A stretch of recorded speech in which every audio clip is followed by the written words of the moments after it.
আমি আজকে একাত্মতা ঘোষণা করছি এই কারণে, আমি আমার সন্তানের হত্যার বিচার চাই। আমি বিচার চাই, আমি বিচার চাই।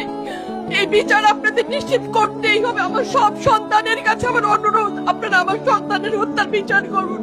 কারণ হাদির শেষ ইচ্ছা ছিল যদি মৃত্যু হয় তবু যেন আমার মৃত্যু বিচার হয়। আমি এই বিচার চাই। ইনসাফের বাংলাদেশ চাইলে যদি মৃত্যুবরণ করতে হয়, আর কত রক্ত দেবে আমাদের সন্তানেরা? আর সহ্য করার ক্ষমতা আমাদের নাই। আমাদের সন্তানদের বাঁচতে দিন। ইনসাফের বাংলাদেশ গায়েব হোক। আমরা আর সহ্য করতে পারি না। প্রশাসনের কাছে, সবার কাছে একটাই মাত্র অনুরোধ, আমাদের বাচ্চাদের বাঁচতে দিন, আমাদের ইনসাফের বাংলাদেশ দিন।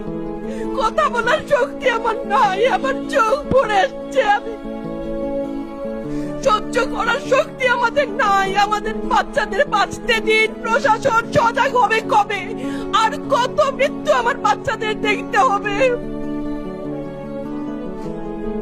আমি কথা বলতে পারছি না। আপনারা সবাই আমার বাচ্চা হাদির জন্য দোয়া করবেন, আমাদের বাচ্চাদের জন্য দোয়া করবেন, আর ইনসাফের বাংলাদেশ যেন কায়েম হয় সেজন্য দোয়া করবেন। আসসালামু আলাইকুম।